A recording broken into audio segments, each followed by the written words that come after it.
여호수아가 나이가 많아 늙음에 여호와께서 그에게 이르시되 너는 나이가 많아 늙었고 얻을 땅이 매우 많이 남아 있도다. 이 남은 땅은 이러하니 블레셋 사람의 모든 지역과 구슬 족속의 모든 지역 곧 애굽 앞 시올 시내부터 가나안 사람에게 속한 북쪽 에그론 경계까지와 블레셋 사람의 5 통치자들의 땅 곧 가사 족속과 아스돗 족속과 아스글론 족속과 가드 족속과 에그론 족속과 또 남쪽 아위 족속의 땅과 또 가나안 족속의 모든 땅과 시돈 사람에게 속한 무아라와 아모리 족속의 경계 아베까지와 또 그발 족속의 땅과 해 뜨는 곳에 온 레바논 헤르몬 산 아래 바알갓에서부터 하맛에 들어가는 곳까지와 또 레바논에서부터 미스르봇 마임까지 산지의 모든 주민 곧 모든 시돈 사람의 땅이라. 내가 그들을 이스라엘 자손 앞에서 쫓아내리니 너는 내가 명령한 대로 그 땅을 이스라엘에게 분배하여 기업이 되게 하되 너는 이 땅을 9지파와 므낫세 반지파에게 나누어 기업이 되게 하라 하셨더라. 아멘.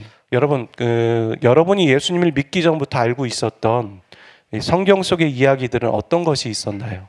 아마 믿지 않는 사람들이 알고 있는 얘기들 중에 여러 가지가 있겠지만 노아의 홍수 같은 거, 그리고 출애굽 이야기, 영화나 연극으로까지 만들어진 2가지가 있는데 그 중에 하나는 삼손과 데릴라이고 그 다음엔 다윗과 골리앗 이야기가 아닐까 저는 생각합니다. 믿지 않는 사람들도 많이 하는. 근데 이 2가지 사건에서 공통적으로 나오는 민족이 있습니다. 그게 바로 블레셋입니다. 삼손이 좋아했고 그리고 그를 속였던 여인 데릴라 그리고 골리앗 이 모두는 블레셋 사람이었습니다. 성경은 이스라엘과 블레셋의 싸움을 그리고 있죠. 이스라엘의 왕이 사울이었을 때 언약궤를 빼앗깁니다. 그 언약궤가 빼앗겨져서 갔던 민족이 블레셋이었고 그리고 사울이 나중에 전장터에서 본인이 자기 칼에 자살하잖아요. 그때 그 전쟁이 바로 블레셋과의 전쟁이었습니다. 이스라엘이 가나안에 정착한 이후에 계속해서 괴롭혔고 그리고 그들을 정말 가만두지 않았던 민족 중에 하나가 바로 블레셋입니다. 오늘 13장에 보면 이 13장과 지난주에 제가 함께 나눴던 11장과는 시간 차이가 좀 많이 나는 것 같습니다. 일단 11장은 지난주에 말씀드리길 가나안 정복 1차 전쟁이 끝난 이유라고 말씀드렸습니다. 앞으로도 전쟁이 많이 남았어요. 그런데 13장에 보면 서두에 시작하길 여호수아가 많이 늙은 때라라고 말하고 있습니다. 자, 그렇다면 여기서 중요한 것을 하나 발견하게 되는데요. 출애굽기 13장 11절에 보면 이런 힌트가 나옵니다. 모세를 만났을 때 여호수아는 청년이었다. 그러니까 모세가 사역을 시작할 때가 80살이잖아요. 모세의 인생은 40, 40, 40으로 나눠집니다. 이집트의 왕자였을 때 40, 그 다음에 사역을 시작했을 때가 80, 그 다음에 그가 죽었을 때가 120이에요. 그러니까 모세가 사역을 시작했을 때 80인데 여호수아가 청년이었다는 건 적어도 한 30살, 뭐 적게 따지면 20살 이 정도 될 수 있겠죠. 30살로 잡고 광야가 40년 플러스 하게 되면 그 모세가 죽은 시기가 120살이니까 그리고 그것에 바통을 인계받아서 여호수아가 본격적으로 가나안 정복을 시작했던 때가 70살이라고 볼 수 있죠. 그런데 출애굽기 24장에 보면 여호수아가 죽을 때의 나이가 110살로 나와 있어요. 그러니까 어떤 얘기냐면 여기 13장에 여호수아가 많이 늙은 때라고 얘기하는 걸로 봤을 때 110살 언저리 정도 됐다라는 걸 알 수 있고, 중요한 건 뭐냐면 가나안 정복 전투라는 것이 적어도 아무리 못 잡아도 30년 그리고 4, 50년 걸렸던 전투였다는 거죠. 이해하셨습니까? 가나안 정복 전투가 1, 2년 동안 이루어진 게 아니라 적어도 30년, 40년 동안 이루어진 전투라는 거예요.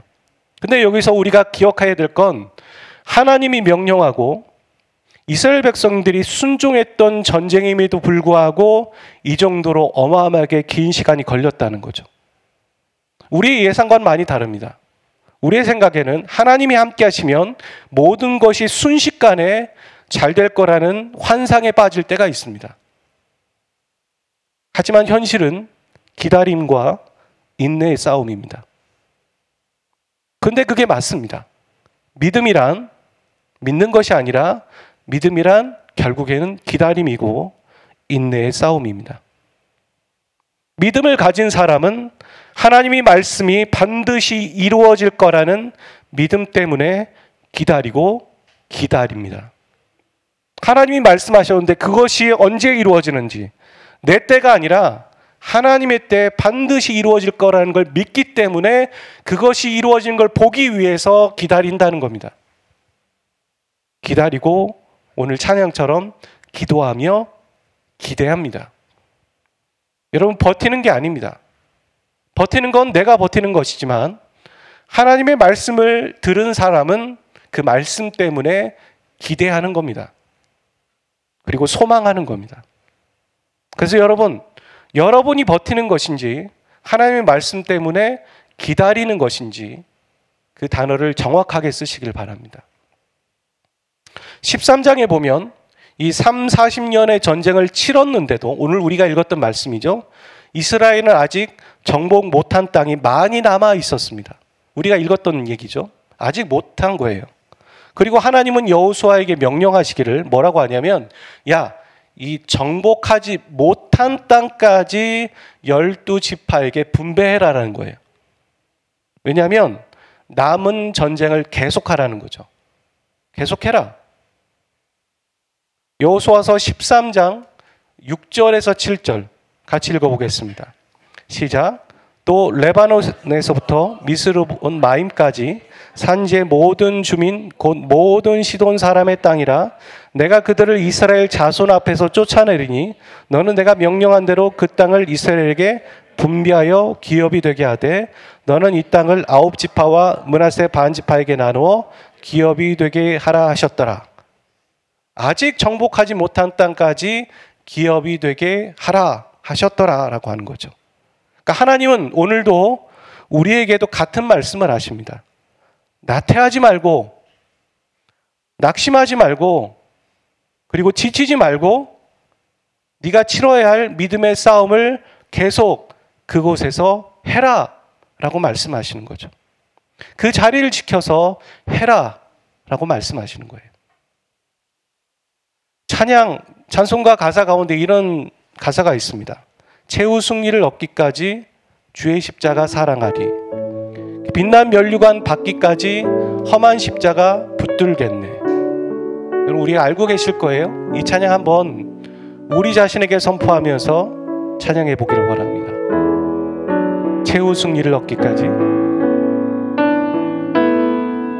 최후 승리를 얻기까지 주의 십자가 사랑하리.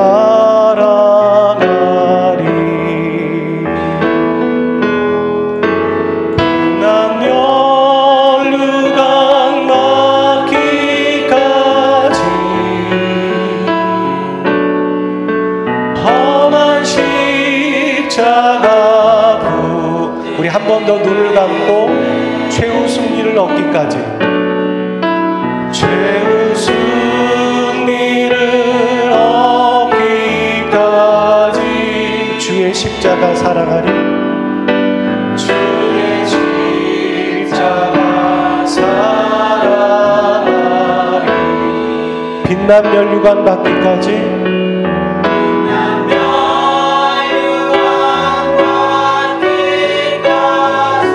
험한 십자가 붙들겠네. 험한 십자가 붙들겠네.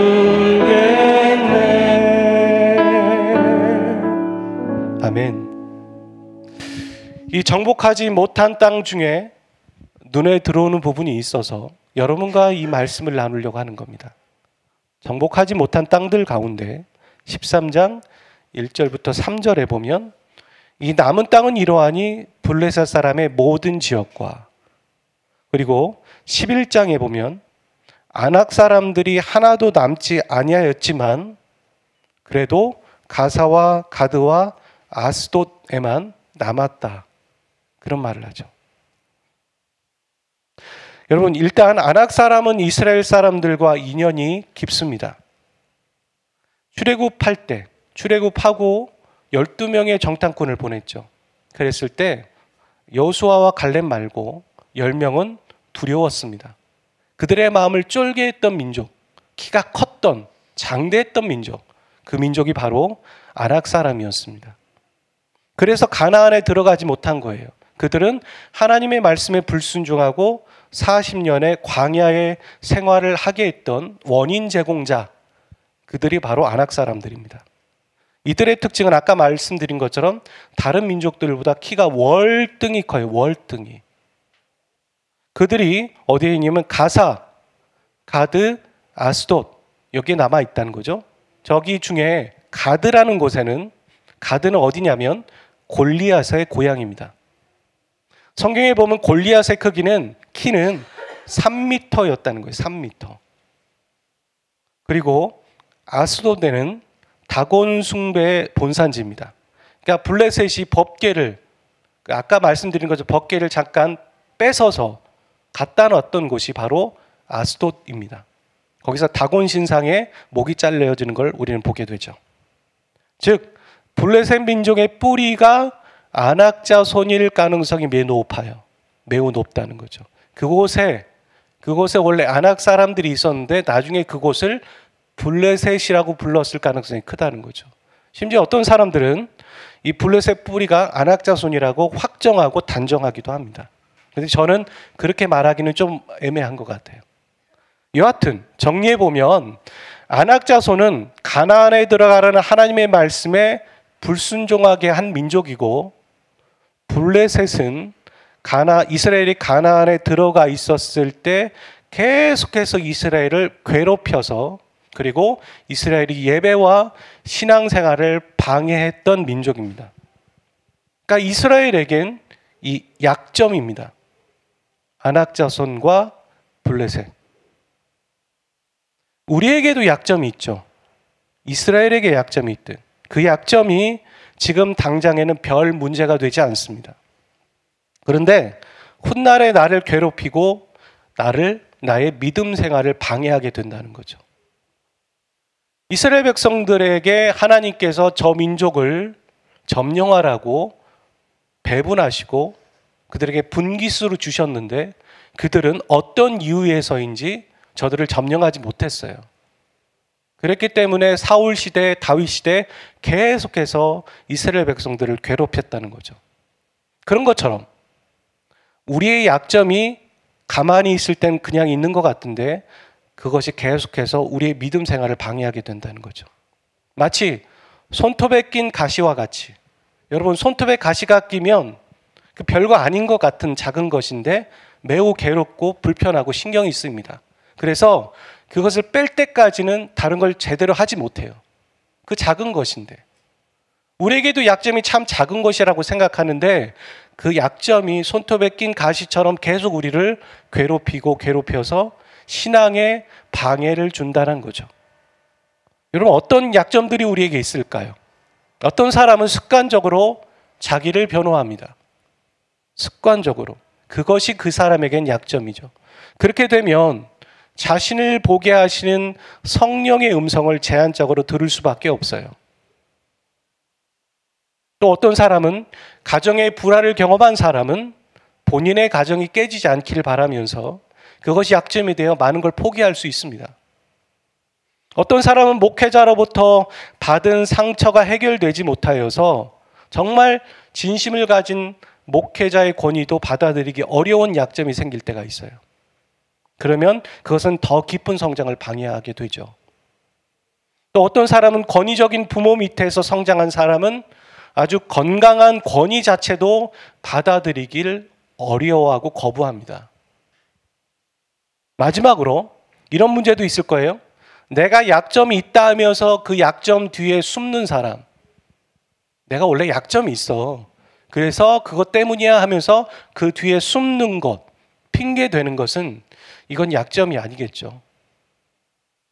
결국 약점은 죄에서 시작합니다.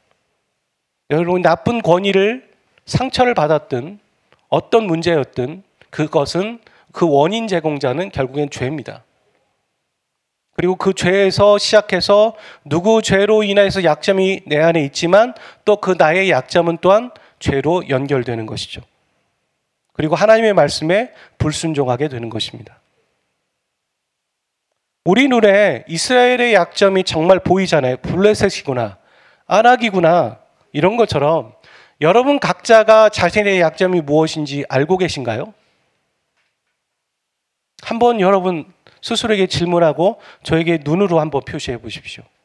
여러분 각자의 약점이 무엇인지 여러분 알고 계십니까? 다른 사람은 여러분을 보면서 저 사람의 약점이 이거겠구나라고 생각하는 것이 있지만 정작 그 사람은 자기의 약점을 못 볼 때가 있죠. 근데 자신이 알고 있어야 돼요. 예를 들어서 어떤 사람이 돈을 좋아하는 약점이 있다고 생각해 보십시오. 그런데 이 돈 때문에 결국에는 신앙이냐 돈이냐고 선택해야 될 때 돈을 선택할 것이고, 그 돈 때문에 그 사람의 현재의 상태와 환경이 만들어질 겁니다. 그러니까 약점은 약점으로 끝나지 않아요. 그 약점 때문에 그것이 작용해서 현재의 나의 삶과 모습과 신앙의 태도와 영적인 상황들이 만들어진다는 거죠. 그걸 알고 있냐는 겁니다. 여러분이. 나의 약점은 그것이고 현재 내가 지금 이러고 있는 모습 중에 어떤 부분은 나의 약점에서 시작되어서 여기까지 왔다라는 걸 알고 계시는 거죠. 그걸 모른다면 여러분은 계속해서 그 약점 때문에, 그 블레셋 때문에, 그 아낙 때문에 여러분의 신앙생활은 또 방해받을 것이고 그거에 연연하게 될 것이고 그 약점 때문에 죄가 만들어지기 시작할 것입니다. 에베소서 1장 22절과 23절, 또 만물을 그 발 아래 복종하게 하시고 그를 만물 위에 교회의 머리로 삼으셨느니라. 교회는 그의 몸이니 만물 아래에서 만물을 충만하게 하시는 이의 충만함이라. 이걸 좀 줄여서 보면요, 키워드만 보면 그 예수 그리스도를 교회의 머리로 삼았고 교회는 그의 몸이다, 이렇게 말합니다. 여러분, 예수 그리스도라는 머리에 연결된 자만이 교회입니다. 그리고 그분의 몸에 붙어 있는 자만 교회입니다. 무슨 얘기냐면 예수님과 실질적인 관계에 있는 자가 교회라는 거예요. 여러분, 머리는 있는데, 인간이 머리는 있는데 그 머리의 명령을 따르지 않고 몸이 자기 멋대로 움직인다면 그게 바로 병원을 가야 되고 약을 먹고 치료를 해야 돼요. 머리의 명령에 그대로 따라가는 것이 바로 교회이고, 그리고 그 머리에 붙어 있다라는 건 실질적인 관계와 교제가 이루어지고 있다라는 게 교회라는 거예요. 여러분 그러고 계십니까? 왜 약점을 얘기하다가 이 교회를 얘기하고 있는가? 우리의 약점은 계속해서 우리를 괴롭힐 거예요. 그거 어떻게 해결하겠습니까? 우리의 힘으로 해결하지 못하기 때문에 계속 그것이 우리 안에 있는 거잖아요. 근데 우리는 그 약점을 인간적인 방법으로 해결해 보려고 노력하고 거기서 그치죠. 그게 아니라는 거예요. 우리의 약점을 하나님께 올려드리고 머리 대신 예수 그리스도께서 우리를 다스리고 주장하시고 그 상태에 우리가 놓여있기로 결정할 때 그분은 우리의 약점을 강함으로 만들어 주세요. 그리고 우리의 약점을 해결하시는 분이십니다. 근데 우리는 그것을 주님과의 실질적인 머리와 몸의 관계 안에 있지 못하다는 게 문제죠. 그러니까 약점도 발견하지 못하고 그 약점을 발견했어도 그것을 해결할 수도 없다라는 것입니다. 명목상으로 내가 교인이고 그리스도인이라고 직업란에 종교란에 쓴다 할지라도, 그럴 수는 있다 할지라도 여기에 있는 예수와 내가 실질적인 관계 아래 있지 않다면 그 사람은 실질적인 교인이 아니고 교회가 아닙니다. 여러분 잘 생각해 보면 이런 생각까지 드는 거예요. 내가 예전에 예수님을 영접했어요. 내가 지금 교회 다니고 있어요. 그런데 내가 그분과의 실질적인 관계 안에 있지 않은데 내가 천국에 갈 수 있을까요? 예전에 그랬다고. 근데 지금은 그분과 아무 상관없이, 머리에 상관없이 내가 내 마음대로 내 몸이 움직이고 있다면 그 사람은 정말 구원받을 수 있을까요? 그게 마치 히브리서에서 얘기하고 고린도전서에서 얘기하는 한 번 빛을 받고 영광을 받았지만 그 사람이 지금 하나님과 상관없는 사람으로 살아가고 있다는 사람 아닐까요? 한번 잘 생각해 보십시오. 멸의의 명령을 따르지 않는데 어떻게 교회입니까? 약점이 강함이 되려면 우리가 예수 그리스도를 머리로 인정해야 합니다. 여러분, 이스라엘 백성들이 왜 블레셋을 점령하지 못했을까요? 성경에 나와 있지 않아요. 하지만 합리적인 추론이 충분히 가능합니다. 이스라엘 백성들의 전쟁은 이때까지 하나님이 명령하면 그냥 순종하는 것이고 그래서 승리를 경험했어요. 근데 그들은 하나님의 명령을 따르지 않았겠죠.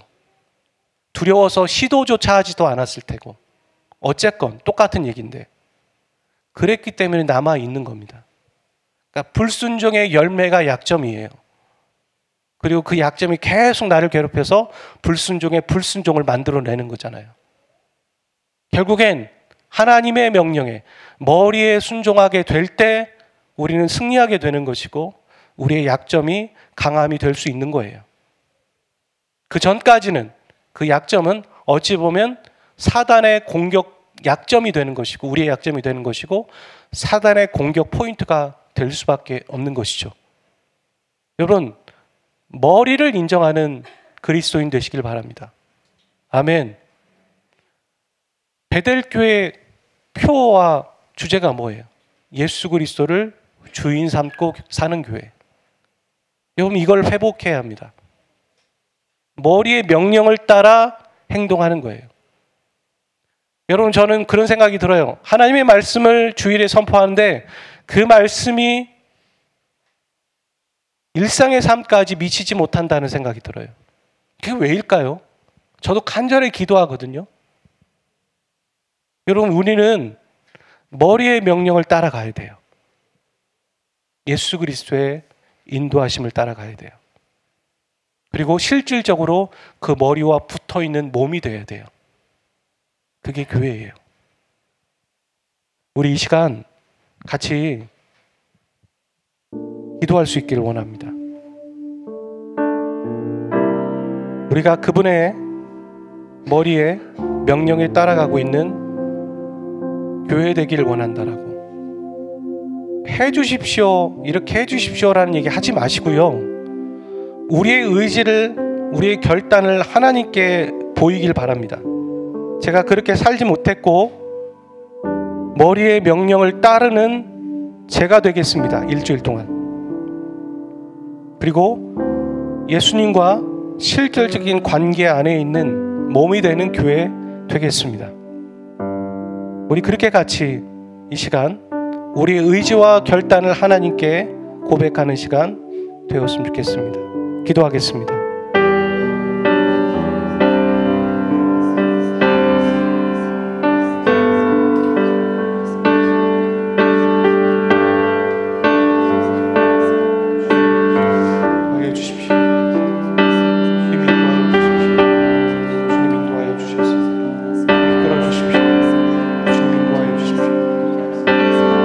예수 우리 왕이여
예수 나의 왕이여 예수 나의 왕이여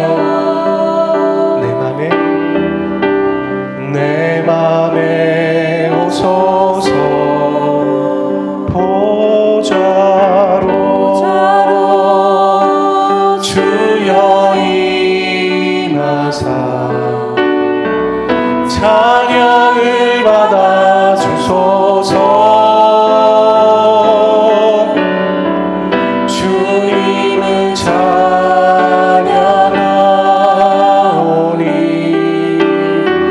주님을 경배하오니 왕이신 예수여 오셔서 좌정하사 다스리 주님을 찬양합니다. 손 들고 주님을 찬양하 주님을 경배합니다. 손 들고 주님을 경배하 왕이신 예수여 오셔서 좌정하사 우리 다시 한번 주님을 찬양합니다. 주님은 우리의 머리가 되십니다. 주님을 찬양하 주님은 우리의 주가 되십니다.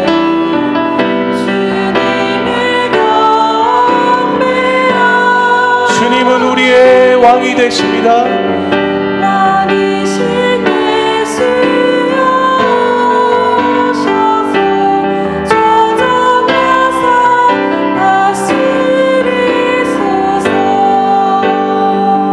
우리 시간 같이 기도하겠습니다.